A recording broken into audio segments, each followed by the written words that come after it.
Shalom Bapak Ibu yang dikasihi Tuhan. Kita berjumpa kembali dalam ibadah online. Saya percaya sekalipun kita ada di rumah, tapi berkat Tuhan, hadirat Tuhan pasti ada di rumah kita masing-masing memberkati Bapak Ibu Saudara. Hari ini kita akan belajar firman Tuhan. Kita akan baca dari Filipi 4 ayat yang keempat. Saya akan bacakan bagi Bapak Ibu Saudara. Bersukacitalah senantiasa dalam Tuhan. Sekali lagi kukatakan bersukacitalah. Ada sebuah penelitian yang dilakukan oleh Dr. Lee. Dia meneliti bahwa bahaya stres dalam kaitannya dengan kesehatan. Dr. Lee ini mengatakan bahwa ketika seseorang itu stres, maka tubuhnya akan mengeluarkan hormon kortisol. Dan hormon ini akan menyebabkan penurunan daya tahan tubuh seseorang. Tetapi sebaliknya, ketika seseorang merasa senang, bahagia, gembira, sukacita, maka tubuh akan menghasilkan zat endorfin. Nah, zat ini terkandung di dalam morfin atau obat penenang. Dan ternyata zat ini bisa membuat seseorang merasa rileks, nyaman dan tenang. Nah, dari hasil penelitian ini, sebuah fakta disimpulkan bahwa sebetulnya Tuhan sudah memberikan cara kepada manusia untuk bisa berbahagia.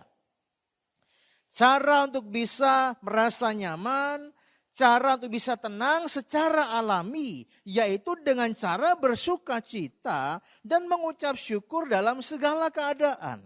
Nah, itu artinya Allah sudah memperlengkapi kita sebagai orang percaya dengan senjata rohani yang sangat luar biasa. Kita bisa mengalami kemenangan dalam menghadapi masa-masa yang sulit dalam kehidupan ini. Dan senjata rohani itu namanya adalah sukacita di dalam Tuhan. Artinya dalam kondisi yang paling berat dan paling sulit, kita bisa tetap merasa damai, merasa aman, merasa tenang dalam perlindungan Tuhan. Masalah hidup gak bisa kita tolak. Selalu ada dalam hidup orang percaya. Namun saat menghadapi masalah, kita bisa memilih untuk mengucap syukur atau mengeluh. Kita bisa memilih bersukacita atau bersedih hati. Paulus dan Silas di tengah dinginnya penjara dan pengapnya penjara, Paulus memilih bersukacita. Dia mengucap syukur dan menyanyi di dalam penjara.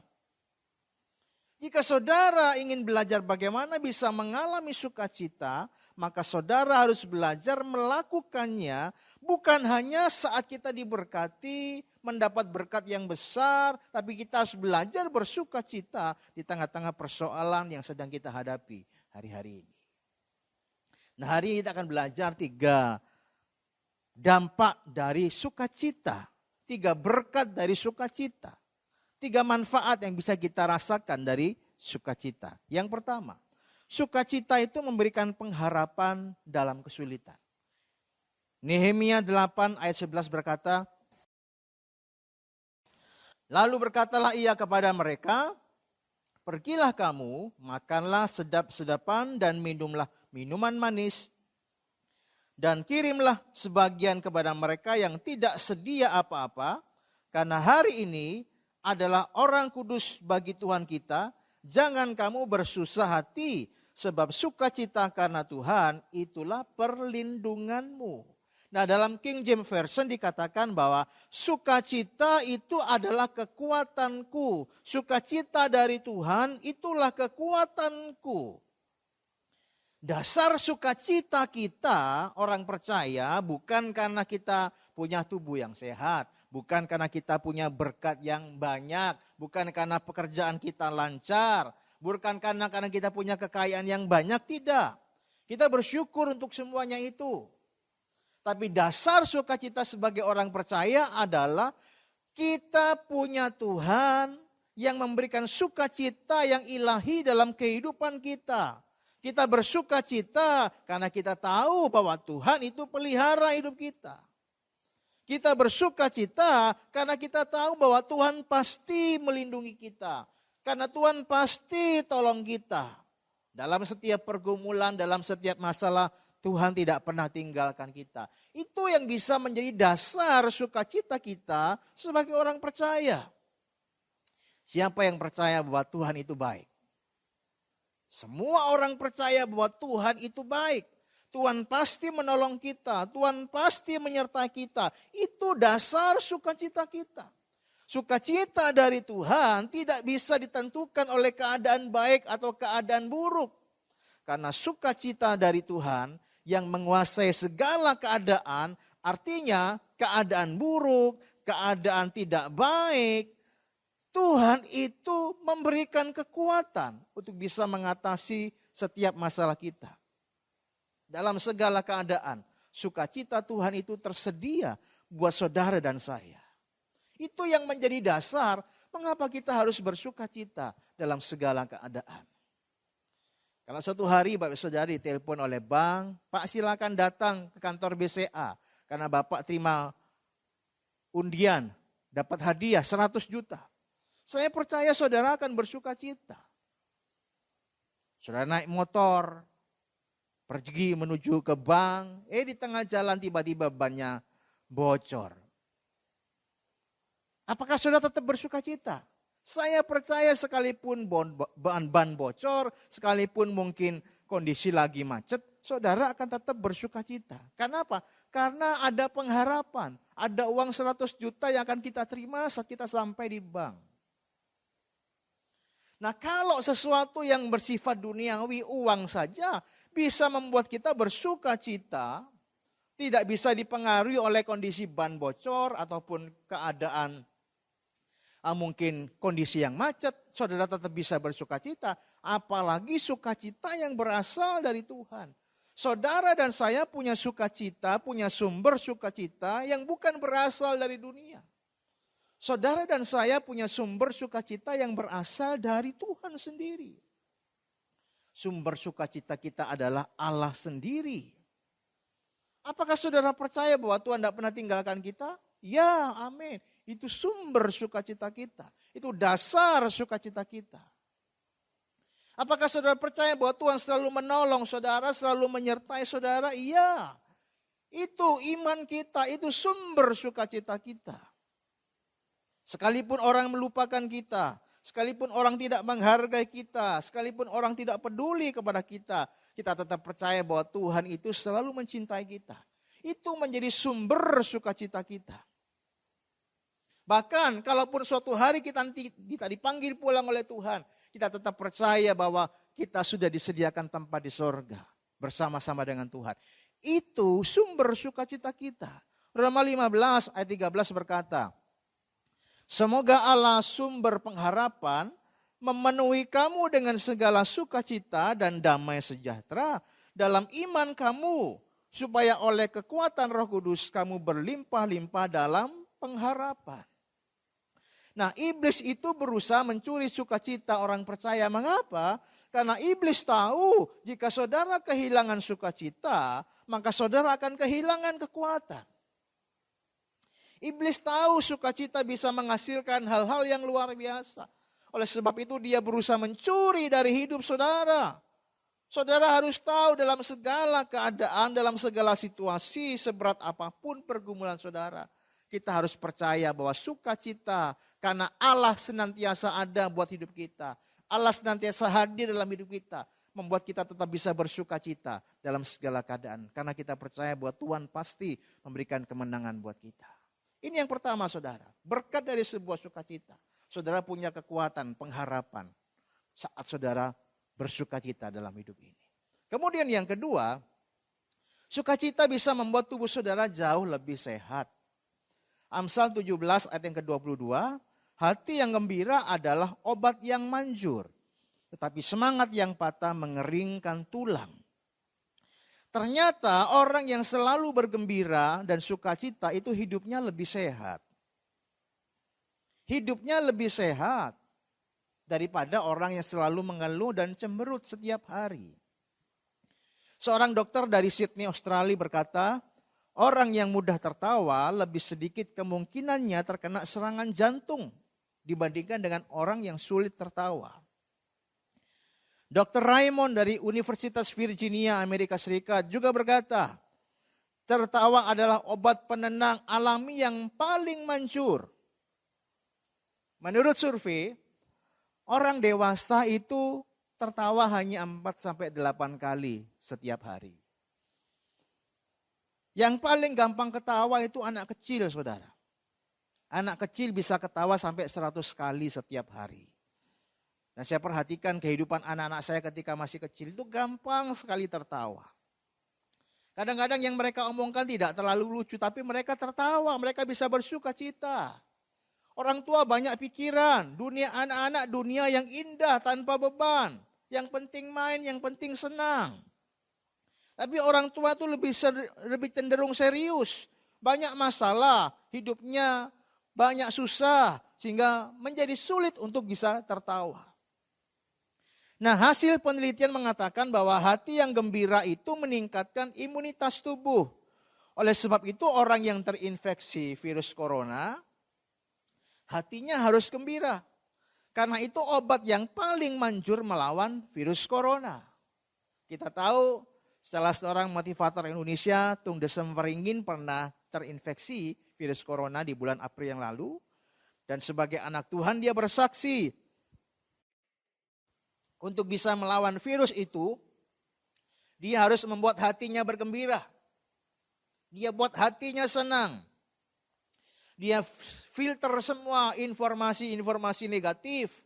Dia tidak mau memenuhi pikirannya informasi-informasi negatif. Dia isi dengan hal-hal yang positif. Dia memilih berpikir positif. Dia nonton film humor. Film-film yang lucu supaya dia bisa tertawa. Dia bisa suka cita. Dan yang luar biasa ketika dia membangun sebuah kebiasaan yang penuh dengan sukacita, hatinya dibuat bergembira, imunitas tubuhnya meningkat. Dan berlangsung hari demi hari, dia semakin membaik. Akhirnya dinyatakan sembuh dari virus corona. Nah, saya percaya bahwa kesehatan saudara pun akan menjadi lebih baik ketika kita belajar untuk tertawa lebih sering. Warnai hidupmu dengan sukacita. Jangan banyak mengeluh, jangan banyak berpikir sesuatu yang negatif. Berpikirlah yang positif. Warnai hidupmu dengan sukacita. Buang semua stres, buang semua kesedihan. Karena saya lihat hari-hari ini banyak orang yang sulit untuk ketawa. Mereka banyak mikir, sakit kepala, pusing, depresi. Ambil waktu untuk nonton film yang lucu. Buat hatimu bergembira supaya imunitas tubuh semakin meningkat. Nah, seorang wanita kaya dengan tubuh yang lemah, dengan wajah sedih, karena dia baru saja divonis dokter bahwa umurmu tidak akan lama karena penyakitmu sudah sangat parah. Dia tahu dia punya penyakit yang berat dan waktunya sudah sangat singkat, jadi dia berpikir buat apa aku susah? Lebih baik aku gunakan kekayaanku untuk bisa membantu orang lain. Jadi dia setiap hari dia beli bunga yang banyak. Dia datang ke rumah sakit. Dia kasih bunga kepada orang-orang yang sakit. Dia hibur orang-orang yang sakit. Dia pergi ke panti jompo. Dia memberi bunga kepada orang-orang yang sudah tua. Dia hibur. Dia kasih nasihat. Dia senang karena dia melihat orang-orang yang mendapat bunga. Orang-orang yang mendapat nasihat dia merasa sukacita. Melihat wajah sukacita di antara orang-orang yang sakit, orang-orang yang tua renta itu, dia merasa berbahagia. Melihat wajah-wajah yang tadinya cemberut, tadinya muram, karena mendapat bunga dan mendapat kunjungan, dia mendapat sukacita, dia juga ikut merasakan sukacita. Rupanya kebiasaan yang tiap hari dia lakukan seperti itu, membuat hidupnya selalu diwarnai dengan sukacita. Melihat orang-orang yang dia bantu bersuka cita. Dan tidak terasa berjalan waktu demi waktu, minggu, bulan, tubuhnya semakin sehat, tubuhnya semakin baik. Dia pergi ke dokter heran dan berkata, Anda kok semakin sehat, Anda kok semakin baik.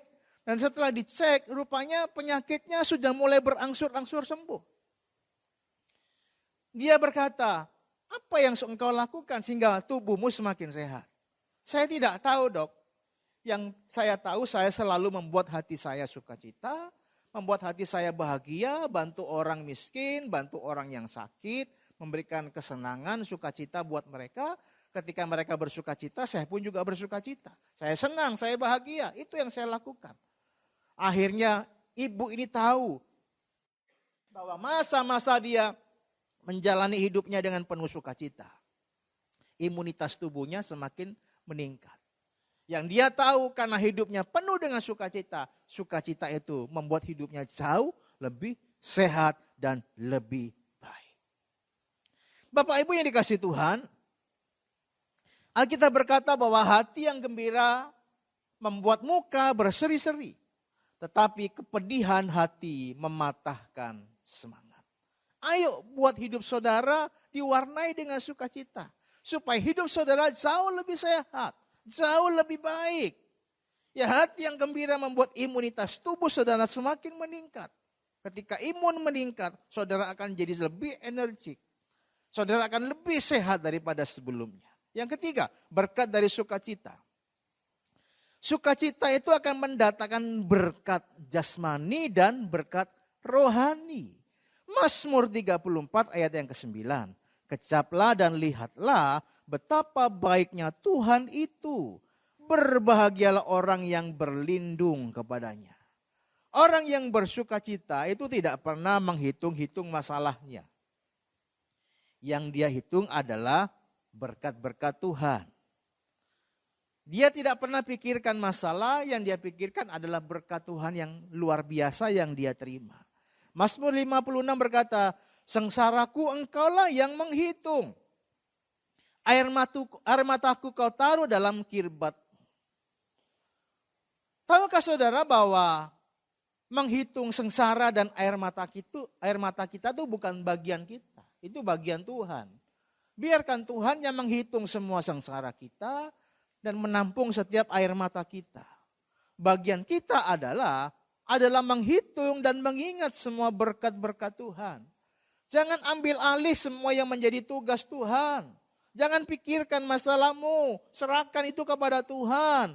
Lakukan saja apa yang menjadi bagianmu. Hitung kebaikan Tuhan, hitung berkatmu satu-satu, ingat semua kebaikan Tuhan. Saya percaya ketika engkau selalu ingat kebaikan Tuhan, cinta Tuhan dalam hidupmu, maka itu membuat hidupmu bersukacita. Hidupmu akan berbahagia. Dan Mazmur 37 ayat 4 mengatakan, dan bergembiralah karena Tuhan, maka Ia akan memberikan kepadamu apa yang diinginkan hatimu. Saya mau tanya sama Bapak Saudara, berkat itu diberikan saat engkau bergembira atau saat engkau susah? Berkat itu akan Tuhan berikan ketika hatimu bergembira. Jadi gembira dulu baru Tuhan itu akan memberkati saudara. Jangan dibalik. Saya akan bergembira kalau Tuhan memberkati saya. Saya akan bersukacita kalau Tuhan memberkati saya. Salah saudara. Bergembira dulu baru setelah itu Tuhan akan memberkatimu. Bergembira dulu baru Tuhan akan memberikan apa yang diinginkan hatimu. Jadi sukacita itu adalah sumber dari segala berkat Tuhan. Kalau hidupmu diwarnai dengan sukacita setiap saat, saya percaya ada banyak berkat-berkat jasmani rohani yang akan Tuhan limpahkan buat hidup saudara. Jangan tunggu berkat dulu. Jangan tunggu hal-hal yang baik dulu baru kita bersukacita. Salah, terbalik. Alkitab berkata, bergembiralah karena Tuhan. Maka Ia akan memberikan kepadamu apa yang diinginkan hatimu. Ayo, hari ini kita tahu sebuah rahasia, sebuah kekuatan yang Tuhan berikan buat kita. Menghadapi permasalahan hidup, menghadapi problema kehidupan, Tuhan sudah kasih satu sumber kekuatan yang namanya sukacita di dalam Tuhan. Bersukacitalah, bangun hidupmu untuk selalu bersukacita, bergembira. Karena saya percaya ketika engkau bersukacita, engkau punya pengharapan. Engkau punya kekuatan. Tubuhmu akan jadi lebih baik, lebih sehat. Dan bukan hanya itu. berkat-berkat Tuhan akan dicurahkan melimpah dalam kehidupan saudara. Karena hatimu yang selalu bersuka cita, Tuhan berikan semua apa yang diinginkan oleh hatimu. Kiranya firman Tuhan memberkati saudara pada sore hari ini. Tuhan Yesus memberkati, mari kita akan berdoa. Bapa di sorga, terima kasih buat firman Tuhan yang mengajarkan kepada setiap kami, untuk kami selalu bersuka cita dalam segala keadaan. Karena kami percaya kalau hati kami penuh dengan sukacita, hati kami penuh dengan kebahagiaan, maka kami punya kekuatan untuk bisa menghadapi kehidupan ini. Kami tahu tubuh kami akan semakin lebih sehat, karena imunitas kami akan semakin meningkat. Dan bukan hanya itu saja, kami percaya saat hati kami bersukacita, berkat-berkat Tuhan akan datang dalam kehidupan kami. Berkati jemaat-Mu Tuhan, sekalipun mereka di rumah, tapi buat hati mereka selalu bersuka cita karena Tuhan. Karena Tuhan selalu ada buat mereka. Tidak pernah meninggalkan mereka. Selalu tolong hidup mereka. Dan apapun yang dialami oleh kehidupan jemaat Tuhan, Tuhan tidak pernah meninggalkan mereka. Ajar mereka berharap selalu mengandalkan Tuhan. Karena orang-orang yang selalu mengandalkan Tuhan tidak akan pernah kekurangan. Mereka akan selalu diberkati Tuhan dengan luar biasa. Mari angkat tangan, jemaat yang dikasih Tuhan. Biarlah berkat yang melimpah dari Allah Bapa di sorga, kasih sayang dari Tuhan Yesus yang tidak pernah berkesudahan, dan persekutuan yang akrab, yang manis, yang intim dengan Allah Roh Kudus, menyertai hidupmu sejak hari ini sampai selama-lamanya. Tuhan Yesus memberkati.